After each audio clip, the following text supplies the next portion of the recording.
Good evening, everyone, and welcome to the 22nd Legislative District Virtual Townhall. Tonight, you'll be hearing from both state legislators, Senator Sam Hunt, Representative Laurie Dolan, and Representative Jessica Bateman. Tonight, we just have the two representatives to start as the Senate is still on the floor, and Senator Hunt will be joining us shortly. So, at tonight's event, we are talking about what is going on in the 2022 legislative session, which began on January 10th and will end on March 10th. A lot of the questions that you will be hearing tonight were submitted to us in advance through a survey. And if you are tuning in now to this live stream, you can also post your question in the comment section on Facebook or YouTube, and a staff member will make sure to get your question to our lawmakers. So, to get us started, I am going to turn it over to our representatives for some brief opening remarks. Representative Dolan, can you get us started? I can sure do that. I'd like to start just by welcoming all the constituents in the 22nd. We know how smart you are. We know how smart you are from the questions that you've submitted to be answered tonight. And we look forward to doing that. So I am Laurie Dolan. I'm in position one of our three-member delegation from the 22nd. And I've been here. This is my sixth session. This is my sixth year that I've completed a legislative session. And I just have to tell you that this is the best job ever. I came to it late in life. I just turned, I'm about to turn 70 in about 5 more months. And so it's a great job to do right now because you can kind of use a whole life of skills and experiences to bring to the legislature. And we are a citizen legislature. So I'm going to stop there because we're going to have lots of time to talk as we do the questions. Thank you. Hi, everyone. I'm State Representative Jessica Bateman, and this is my first session, but my second year serving you in this role as your state legislator. And it's an honor to represent you in the House of Representatives. We are in week 3 of a short legislative session.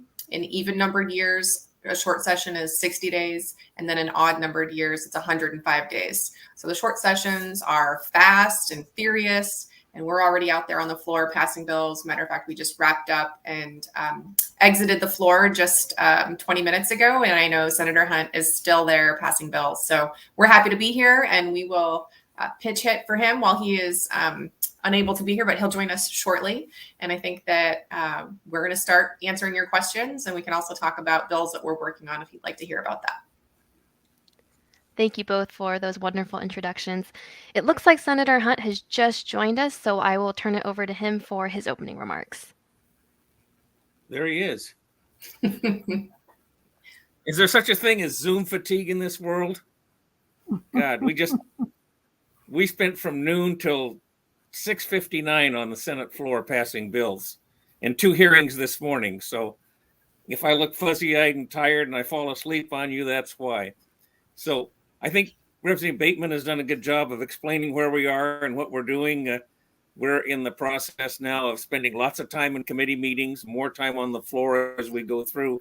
But next week is the cutoff day for bills to come out of committee in their House of origin. In other words, for the Senate to deal with Senate bills and committee in the House to deal with House bills. And then we'll spend a few days on the floor passing bills and sending all this good Senate legislation to the House.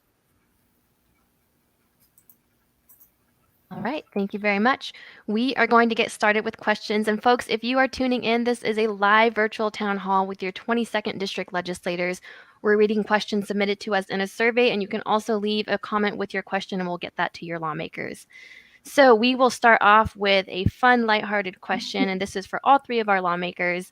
Do you support the bill to make pickleball the state sport? Well, I think we should let Senator Hunt answer that. As the co-sponsor of that with our new Senator John Lovick, who moved over to the House to take the seat of Stephen Hobbs when he was appointed as our Secretary of State. Absolutely, we have moved it out of committee. It is awaiting action by the full Senate. It's in Rules Committee. And just a quick note on that for those of you who don't know what pickleball is, it's sort of a combination of expanded ping pong and shrunken tennis. Anyway, it was invented in Washington by Lieutenant Governor Joel Pritchard on Bainbridge Island when he lived there years ago. So It's a growing sport, and it's something that is native to our state. It's a great idea. I'm happy to support you in that effort, Sam. Thank you. I am as well, but I tried to get the state mushroom as a bill one time, and I was told that it was beneath me to pass a bill about that. So I don't know if we'll get through the House, Sam, but we'll try. We should have a state Yeah, they're fungi. always tricky. But look at the sponsor. You guys are bound to support Senator Lovick. Come on. That is true. It would be hard to turn John Lovick down. Yeah. Okay. All right. Thank you very much. Our next question came to us through our survey as well. This question is for all of our lawmakers. Why doesn't Washington State have a recycling law regarding cans? Oregon and other states have a law. Well, I'm not sure why we don't. Oh, go ahead, Sam. We do have a law of recycling cans. We do not have a deposit, but we have a law that deals with recycling cans and bottles. That's why we have curbside pickup throughout, I think, Thurston County and elsewhere. And it just hasn't proven to be supported to go to a can or bottle deposit, which adds time and effort at the local stores and things. I would like to see something like that, but it's really difficult to get people to recycle their bottles, and there just is. Cans is one thing. I mean, aluminum is something that is reusable. Glass is very difficult, and if we noticed recently, I'm getting a little bit on topic here, but that a glass recycling market is very, very thin, and that's why the city of Olympia, for instance, doesn't pick up glass anymore. But boy, any effort we could do to increase aluminum recycling, because that's a valuable commodity and it can be, as I said, used over and over. And I'm less familiar with Oregon's model. I can take a look at that, but there is a bill that I'm really excited about, which is being sponsored in the Senate by Senator Mona Doss. And it's a bill that would require that manufacturers of products actually, if the product is not recyclable, compostable, or reusable, that they would have to pay into a system to ensure that those things are recycled. I think we have to switch from thinking that these things are just disposable and start thinking about the fact that manufacturers should be responsible for the entire lifespan of a product. We have a really big plastic problem with there's actually floating garbages. There's 5 of them in the Pacific Ocean where so much plastic has accumulated. We know that plastic is impacting marine wildlife, people. It's something that we definitely have to reduce. And I think that the first step is ensuring that those manufacturers are held accountable. If there's a financial disincentive for them, they might actually utilize compostable materials that are better for the environment. They have products that are made out of fungi, actually, that are reusable. We've seen corn products and other things. So that's a bill that I'm really, really excited about. I hope that we see movement on it in the Senate. It's Senate Bill 5697, I believe. Part of the recycling problem is we are not very good about throwing away like clean glass or recyclables without those really thin plastic bags. And because of that, places like China won't take our recyclable stuff or they can't take our things because it costs them too much to try to dispose of them once they get to China. And so that's one of the reasons we changed the plastic bag law in Washington State is those really thin plastic bags. They glut up all the machines that do the recycling in the recycling companies. And that's why we tried to get rid of those. That's one of the reasons we tried to get rid of those. Not only are they ugly to look at on the street, but they're hard to recycle. Yeah, I think it's disappointing that the grocery store that I go to just replace them with heavier plastic bags. And people are supposed to reuse those. I don't think most of them do. They still wind up in the garbage. Trying to get people, and I think they're 7 or 8 cents a piece now, but I would really like to see us, encourage more use of reusable bags. I take my bags to the grocery store every time I shop, for instance. And we got back to that at pretty much after the first part of COVID. Thank you, folks, for all of these great questions. I forgot to read the name. So that last question was from Lee, who submitted it through our survey. We have another question coming in from Paul on the survey sent out before this event. And Paul asked, how will you vote on a state income tax?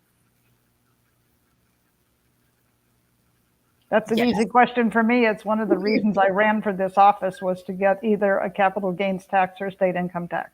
And obviously, we passed the capital gains tax, and that's going to bring a lot of money into the coffers of the state of Washington once it gets beyond the Supreme Court. Yes, I would vote yes for it in a heartbeat as well. Tax reform is also something that I'm very passionate about. I think all of your delegation in the 22nd is recognizes how regressive our tax system is in Washington state and how that impacts our ability to have services for the people of Washington. The lower income people in Washington pay 17% of their income in state taxes.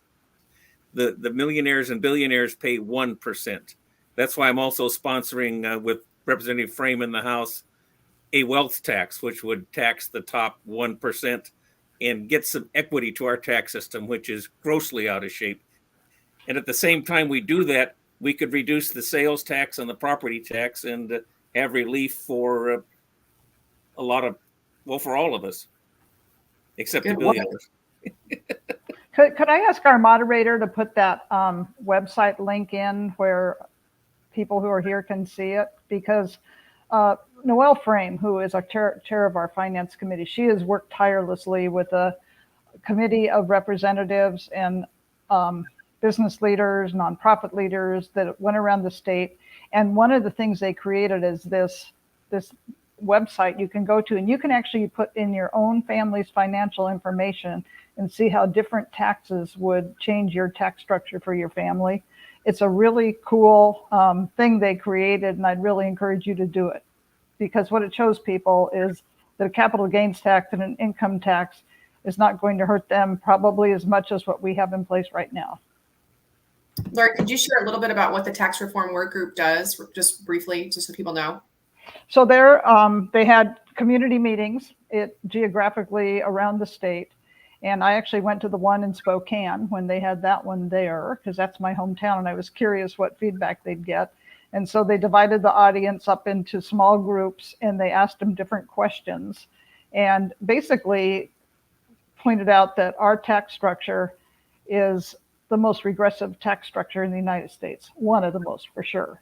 And it's like Senator Hunt just said, the poorest people pay the most in taxes, the richest people pay almost nothing. And that's not fair. And, you know, when we heard that bill on income tax or capital gains, I can't remember which one. I was on the finance committee when I first started.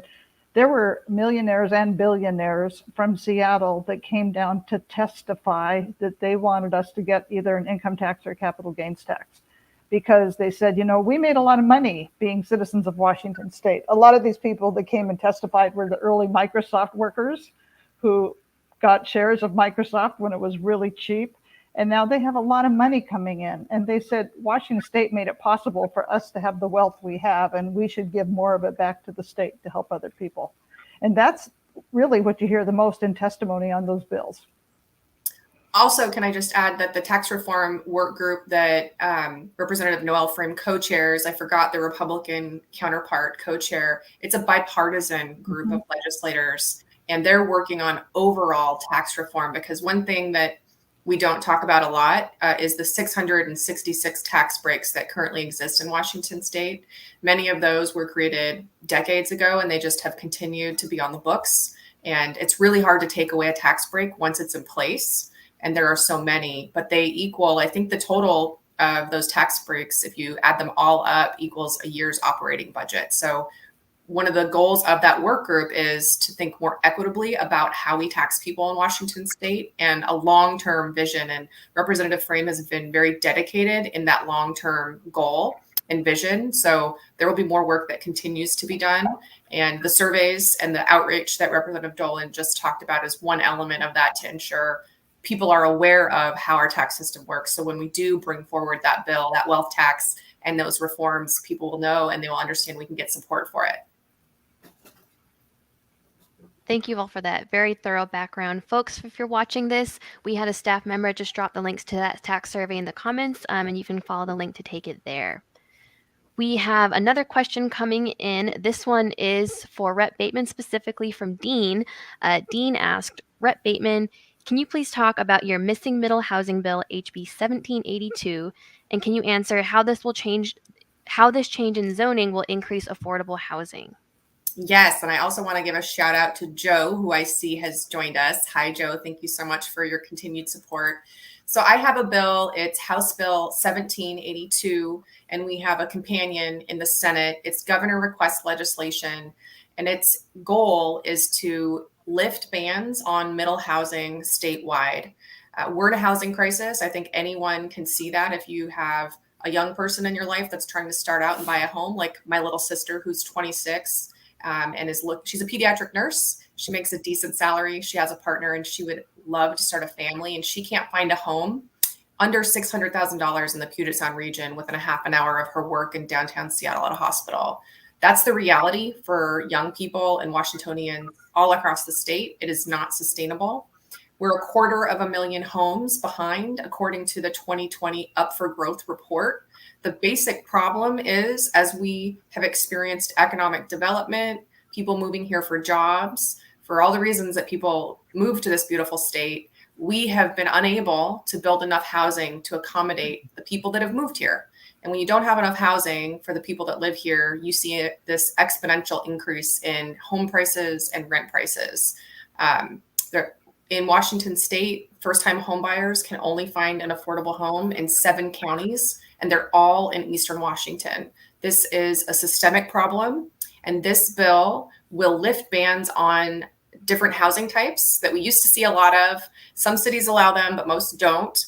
Duplexes, triplexes, fourplexes, sixplexes, what we call middle housing, which is in between a single-family residential home and apartments. That's why they call it missing middle, because it's the middle between those two things. The bill would allow for up to a sixplex within a half a mile of a major transit stop. That's defined as a bus stop every 15 minutes. So in Olympia, for instance, buses around here don't run that frequently, so that wouldn't actually qualify us. That would be in larger cities with more frequent transit. There's no parking minimum requirements within a half a mile of transit. The goal is to get people out of their cars and utilizing multimodal transportation. Also, when you require parking, it adds a significant cost, which then gets passed on to the consumer. Then for the rest of cities outside of that half a mile, it would allow for up to fourplexes in single family neighborhoods that are cities over 20,000. And then for cities that are 10 to 20,000 would be up to a duplex. This is a modest upzone everywhere in order to have a diffuse absorption of our population growth. It's not a silver bullet. It will not solve every single problem. However, it is an integral part of our solution, because the way that we decide what can be built and where in Washington happens in cities and city councils. And so what this is taking a system-wide approach. Oregon has now done this, lifted these bans on middle housing. California, the city of Minneapolis, Massachusetts, the entire country of New Zealand. We really have to think about how big this problem is and have a response that's commensurate with the crisis at hand. I'm also ready to work with my colleagues and my Republican colleagues on additional barriers to actually creating housing, like permitting timelines, which is not happening quick enough. Impact fees, which could be $40,000 in the city of Olympia, which add on to the costs of housing. Workforce, materials. There's a whole other litany of things that I'm ready to work on after we pass this bill. Right now, the bill in the House is in the local government committee. It's just announced today that it's scheduled for executive session next Tuesday. And then in the Senate, it's hopefully going to be scheduled for executive session next week. It was supposed to be tomorrow, but now they've moved it. So I'm really excited and I'm hopeful that we can move that bill along. And I've talked for entirely too long, but it's a good bill. I think represents the future, and I'm really excited that we're getting so much momentum behind it. So thank you for asking the question. Jessica, just quickly, for those who may not know, what's executive session? So executive session is the bill is in the policy committee currently, local government in the House, and then local government and housing in the Senate. the committee has to take action to move that bill out of the committee. That's called executive session. They could choose to hold it and not move it forward. So when they schedule it, that hopefully indicates that they have decided that they're going to move the bill. I've been in active negotiations with the chair of the local government committee so we can work together to get a bill that we think we can pass off the House floor. Now it will move to the Appropriations Committee and Ways and Means Committee because it does include $3.5 million for implementation. So every bill has a hearing first in their policy committee, and that's where citizens come and testify on. They can either be in support of the bill, they can be against the bill, or they can sign in as other.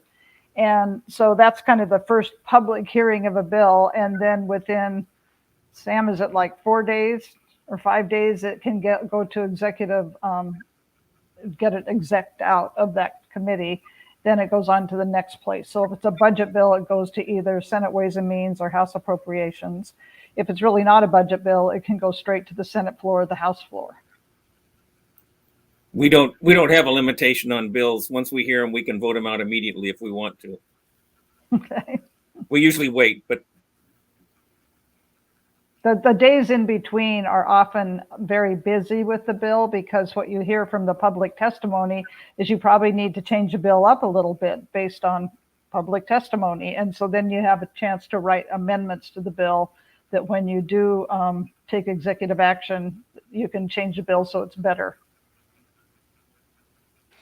and we did pass our first bills through the House and Senate today, the delay of the Long-Term Care Act, and that I think the governor's signing that tonight. So people won't be having deductions from their paychecks and things. It's I think the 2023 delay, so we have a little more time to fine tune that. Maybe we should go ahead and talk about that now, because there were a couple of questions that people had about Washington Cares. And yes, can you all go in and talk about some of the changes the legislature made to the Washington Cares Fund? we can do that. So when we passed that bill last year, it's like the ACA. We remember when the federal government, when Obama passed the ACA, any kind of huge legislation is not going to be perfect. And when we passed Washington Cares, people have been working on it for a long time, but we realized that there were some real imperfections, and we started hearing about that from the citizens of Washington State, like immediately and in a big way. So we knew going into this session that we would have to put it on hold and correct some of those errors. One of them is people who are close to retirement, to start taking that money out of their paychecks doesn't make any sense, because they're never going to be there 10 years to vest in that program. On the other hand, a lot of the people who are close to retirement would like the opportunity to prepay 10 years of payments, so they actually could take advantage of that. The payout on the Washington Cares Act, I think it's about like $36,000 a person. My concern with the bill is I don't actually think of that as long-term care. I mean, I'm familiar with my husband's long-term care. I don't qualify for long-term care because I have a fatal cancer. My husband has long-term care. It costs him $7,500 a year to have that long-term care policy. And it's substantial. Like if he needs long-term care, he can actually probably get a lot of services out of the money he's paying, but he's paying huge bucks. In Washington, we have a lot of people who are so close to not being able to make it to the end of the month that they can't buy enough food. When they get sick and they're older, they have no money in savings. And what Washington Cares was really meant to do is to take the people that right now go straight to Medicaid, where we're all paying for them on Medicaid, and give them 1 extra year of time in their own home. And all the actuaries figured out that $36,000 would get most people 1 extra year in their house, which saves their dignity. They get to stay home. They get to age in place. They can use that money for anything. They can use it to build a ramp up to their house if suddenly they're in a wheelchair. They can use it to make the doors wider so they can stay in their house. They can use it to pay people to come in and do their laundry and care for them. So it's wide open what you can use it for. It's not a lot of money. You don't pay a lot into it to get to that money, but it really does keep, we think, a whole lot of people in their homes for 1 extra year. All right. We have another question coming in live. This one is from Catherine, And Catherine asked, are there plans to revisit banning gas vehicle sales?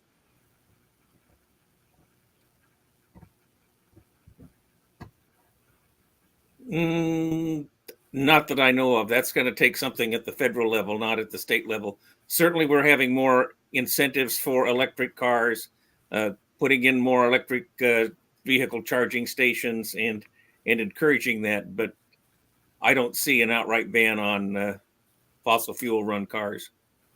You know, the major manufacturers are all saying that I think by 2035, they're not going to make gas vehicles anymore. It's going to be all electric.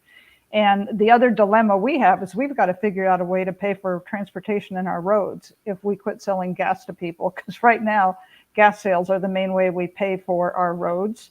And electric vehicles need roads just as much as gas-powered vehicles need roads. So we, as a state, have to figure out how we're going to get the money to pay for the roads we all expect in Washington State. And that's going to be an interesting work group that works our way through that. I would add that all those things are true. And one other thing that we did last year was we directed, I believe, the Department of Transportation, not Ecology, to map out areas where electric charging stations are needed, where we have gaps in those services. So as more people start to come online with electric vehicles, we will have that infrastructure ready. I think currently in Washington, it's less than like 7% of people have electric cars.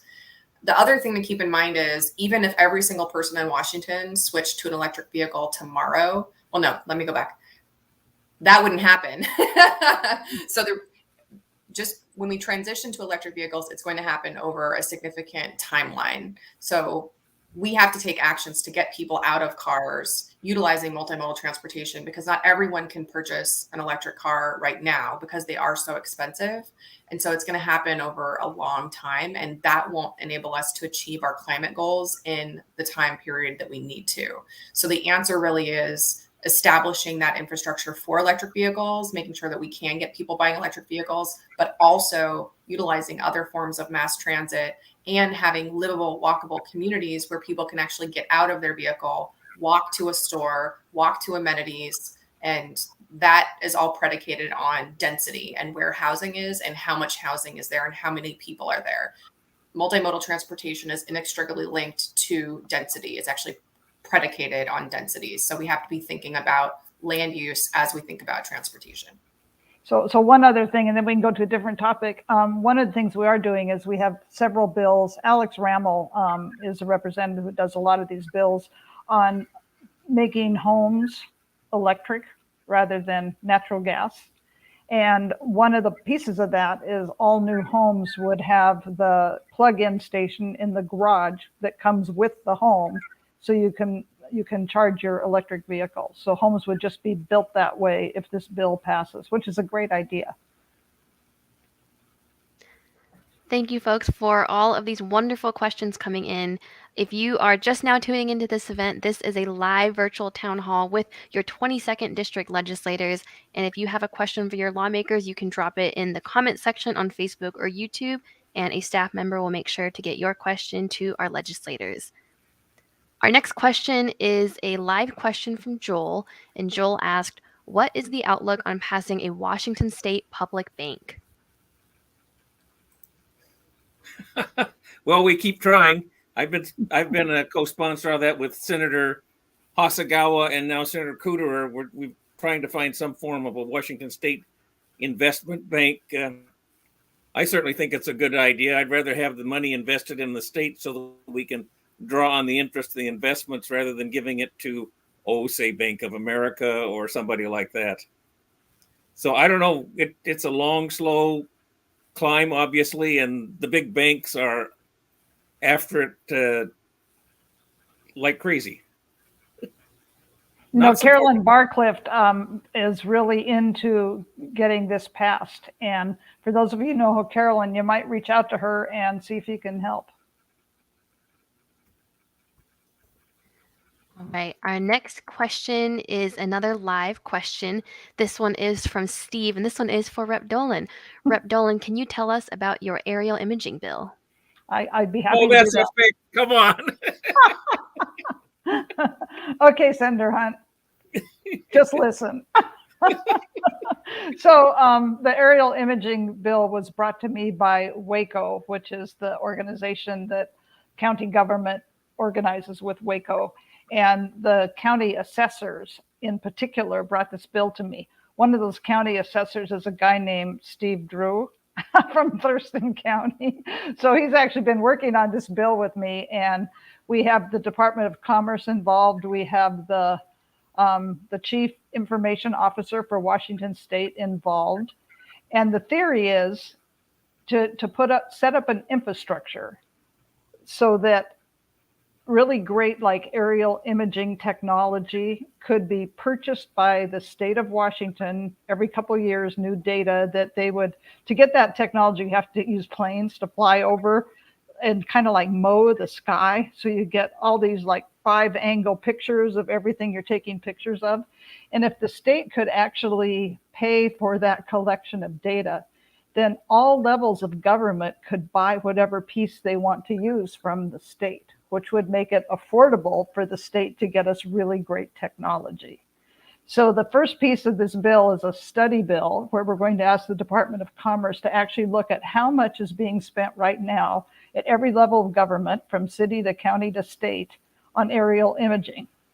And if we could get a handle on the fact that a lot of side-by-side agencies, you know, the police department and the county assessor, they're buying the same data maybe, and they're both spending money on it, and they're both spending money to send planes up to get the data. So right now we think a lot of money is being wasted by individual small agencies, large agencies buying aerial imaging. So the study's going to tell us if that's the case. And if that's the case, I think they'd rather spend less money on better technology and buy a piece from the state, knowing that by them buying a piece, the state could afford to have really good data every couple of years. So that's the theory behind it. It's a fun bill because it's a futuristic visionary bill. It's not just trying to solve a problem. It's actually putting something in place that would be better government. So thank you, Steve Drew, for asking the question. I'll pay for that. You will pay for that, Sam. All right, we have a live question from Sammy who asked, do you support ranked choice voting? Yes, I believe I co-sponsored that bill. Thank you for asking. We voted ranked choice voting out of State Government and Elections Committee today, which I chair on a 3-2 vote with the 3 Democrats voting for it and the 2 Republicans voting against it. So it would be optional. It's not a requirement. Local governments could choose to do ranked choice voting for their local elections, as long as the elected body approves of it, and hopefully the county elections officials say that it's possible with the technology they have.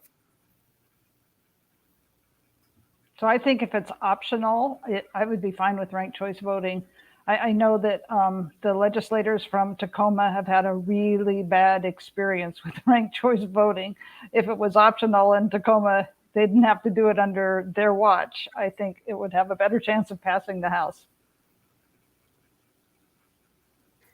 All right, we have a live question on Facebook from April, and April is asking about Senate Bill 5793, which is legislation about stipends for lived experiences being shared on work groups and committees. And April is asking, if this bill passes the Senate, do you anticipate it passing out of the House?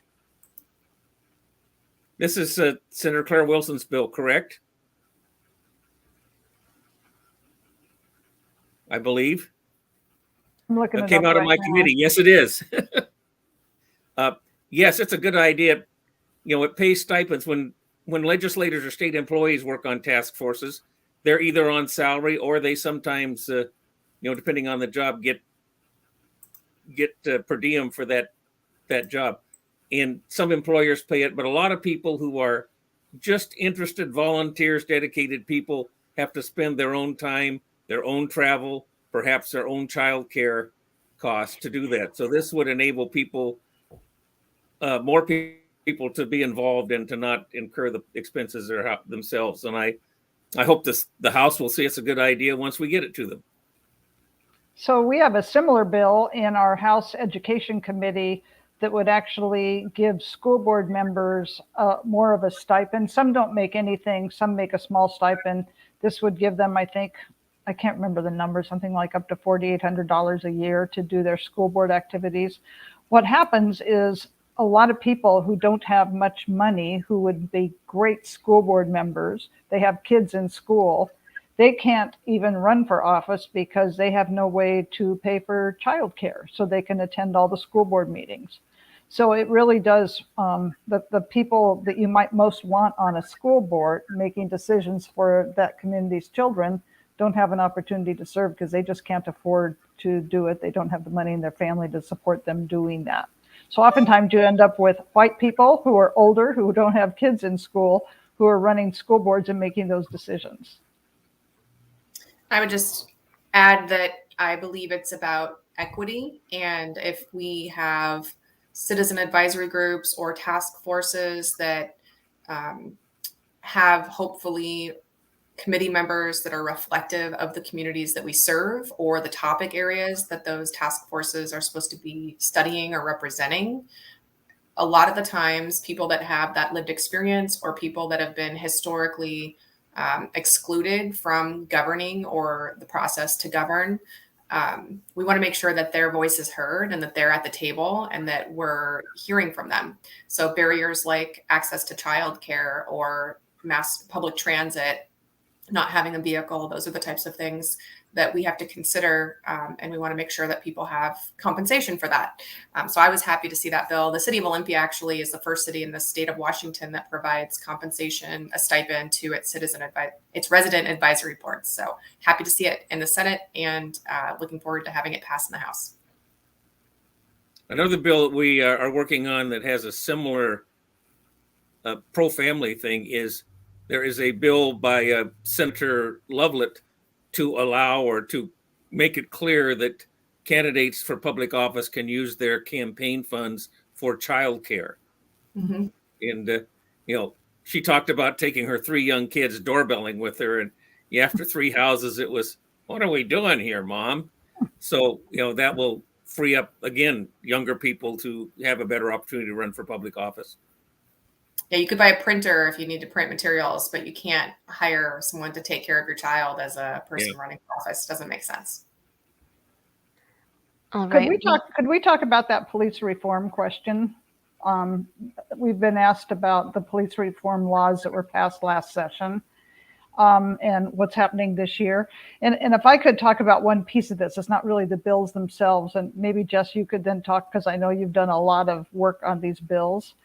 There is, in fact, I'm just going to say our Thurston County Sheriff has been making public speeches, places like the Olympia Downtown Rotary, which is a club I belong to, saying that those bills were passed last year with no testimony from police officers. That is, I will tell you, absolutely not true. When the session is over, I promise you, I am going to go back to all the TVW testimony from those bills being heard, and I'm going to cut and paste all the places where people can go right to them and watch police officers share testimony last year.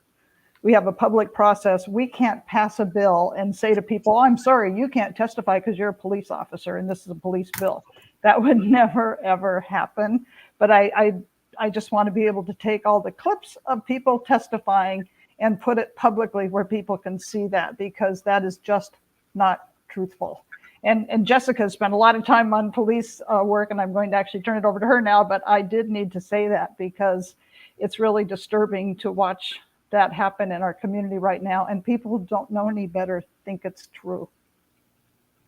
Yeah, I would just say that the historic police reform legislation that we passed last year was a large package of bills, all related to ensuring that we have public safety and accountability. And that's something that's been lacking in police departments across the country. We heard that loud and clear from the public in Washington State. And because it was such a large package of bills, there's inevitably going to be a process of refining and ensuring that the intent of the legislation and the implementation are aligned. We started getting feedback last summer, probably, from folks in our community, like first responders, law enforcement, firefighters, crisis responders, with questions about the legislation. For instance, individuals that have to be a crisis responder, that for someone that's involuntarily detained because they're in a crisis, there's a process that has to happen. Law enforcement has to transfer that person.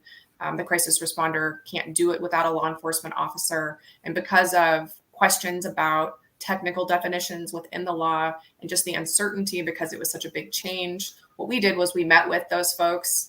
We got their input. We went for ride-alongs with law enforcement, both in Olympia and Lacey, and got to see firsthand what law enforcement were having questions about, like reasonable suspicion, in that situation where a person is experiencing a mental health crisis and they meet the criteria for an involuntary commitment, which sometimes happens. It's not every day, but that does happen. How can we safely transfer them? And so we met with the police chiefs and also the city managers and gave that input to the chair of the Public Safety Committee and the vice chair. And they've been working on legislation to add that clarification and that definition while maintaining the intent of the legislation that we all support and we want to make sure continues. So that is in the process of happening right now. And fortunately for us, the law enforcement officials were at the table and they supported the legislation. They just wanted to make sure that they had some additional information. Yeah, an interesting fact, fatal police encounters in Washington state fell to a 5-year low in 2021. So there must be something going on, right? The bills that we talked about do not prevent law enforcement from responding to a mental health call. They do not prevent law enforcement from detaining a suspect at the scene of a crime. And they do not prevent law enforcement from pursuing a suspect the officer sees fleeing from a scene of a serious crime. Those have all been alleged by some law enforcement people, but we have been very fortunate working with the Lacey and especially the Olympia Police Department, who I think have been looking at this very fairly and have been helpful in pointing out, yes, there are some weaknesses, but we're on the right path.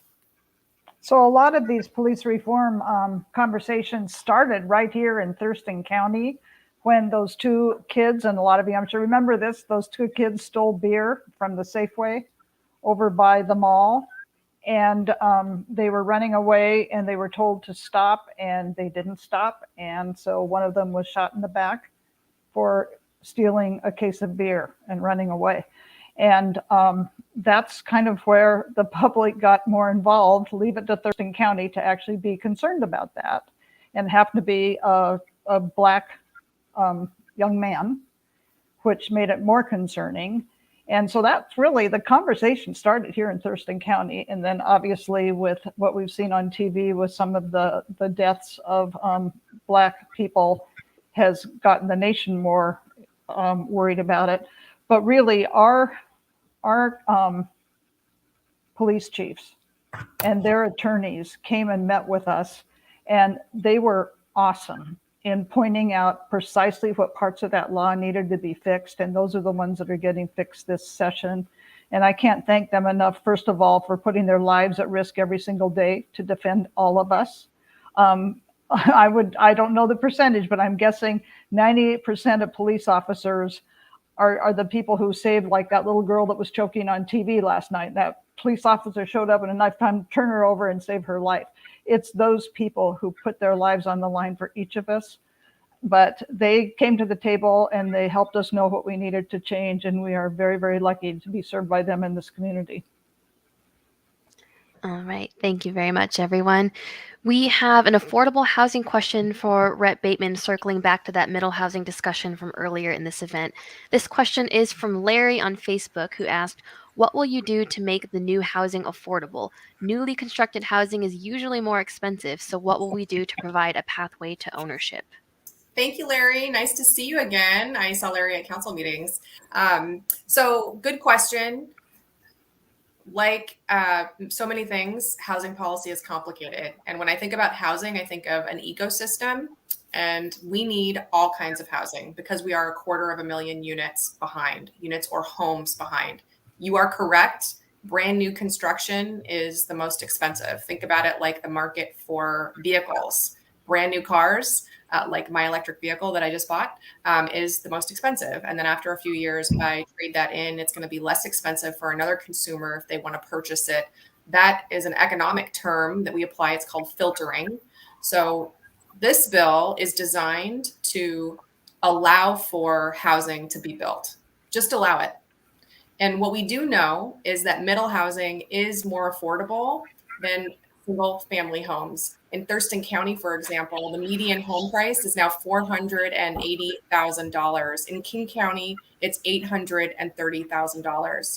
It's pretty simple math. If you have a fourplex, take a $500,000 home and divide it by four. That's now much more affordable than a single family home. So this bill isn't solving the affordable housing crisis in and of itself. It's simply zoning for diverse housing types that are more affordable. The city of Portland legalized middle housing a couple of years ago, and they've seen the fruits of that labor with more affordable housing being built.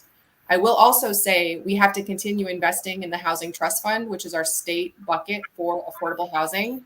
We also need to expand community land trusts that keep the ownership of the land underneath the home, like Habitat for Humanity. And I know you mentioned that, Larry. I'm supportive of increasing investments in those. And in fact, Habitat for Humanity endorses my bill and sees how it could help them build more affordable housing.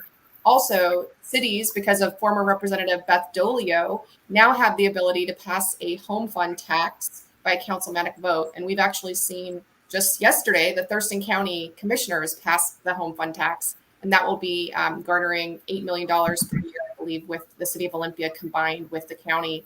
We need local governments and counties to invest in affordable housing. If it's going to be affordable and it's brand new, it's got to be subsidized. The state can't do that by itself because we don't have, it's tens of billions of dollars. So we do need a private sector, public sector partnership. It's going to take a lot of work, like those other issues that I mentioned, permitting, impact fees, workforce, and materials. I'm ready to work on all those things. This is the first step just to allow diverse housing to actually be built in the first place.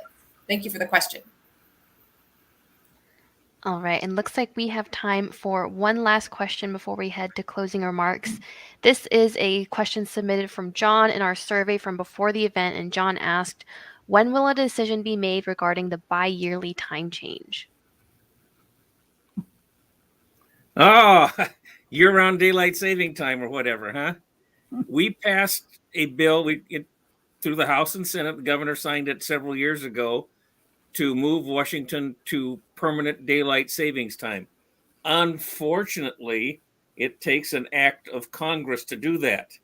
So we are waiting, like everybody else, for Congress to act on that. Senator Patty Murray and Senator Cantwell are supporters of that, but it has not come to a vote on the Senate or House floor yet. So we're hoping that we get there. We're just, like everybody else, waiting. All right. That was our last question of the evening, folks. Thank you so much to everyone who submitted questions for our lawmakers, whether you gave us a comment or asked a question in the survey beforehand. I am now going to turn it back over to our lawmakers for some closing remarks. Senator Hunt, can you get us started with those? Oh, I guess I could. Sure. I just want to thank all of you for taking time this evening. Obviously, for everybody, this is a busy time, but for us, there's no stop.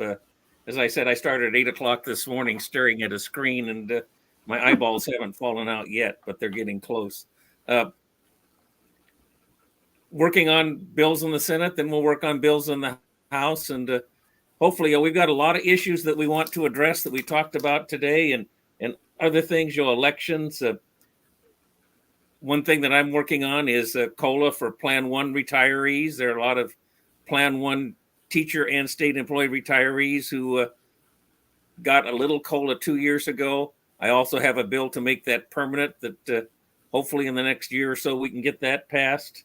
Try to get rid of the what I call stupid advisory votes, the Tim Eyman trick on our ballots that clogs up the first page, and a lot of other stuff. As I say, long-term care, transportation. Certainly transportation is important and vital in trying to make sure that we have funding to address I-5 from DuPont to Little Rock, especially around the Nisqually Bridge and the Nisqually River.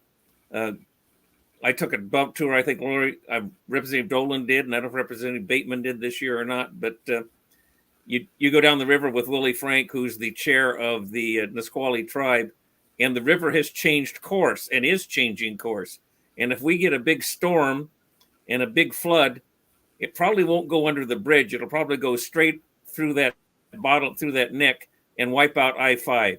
And think of what we would have for a transportation bottleneck if that happened. So that is just as important to us and to I-5 as the bridge of the Columbia River crossing between Vancouver and Portland. And thank you all. I'll just go ahead and jump in. So one of the things that we didn't get to talk about, and I'm going to bring it up, I was going to bring up COLAs, but Senator Hunt already did that. We have worked really hard on trying to get a permanent COLA. We will continue to work really hard on that. The best, I mean, for sure, everyone should get a 3% because that's what came out of the pension committee, and that's what the chair of the appropriations committee put his name on. But we actually would like better than that. We'd like a permanent COLA. The one I want to talk about quickly is the governor in his budget. He actually wrote a bill that he asked me to sponsor on his behalf that changes the prototypical model for school funding.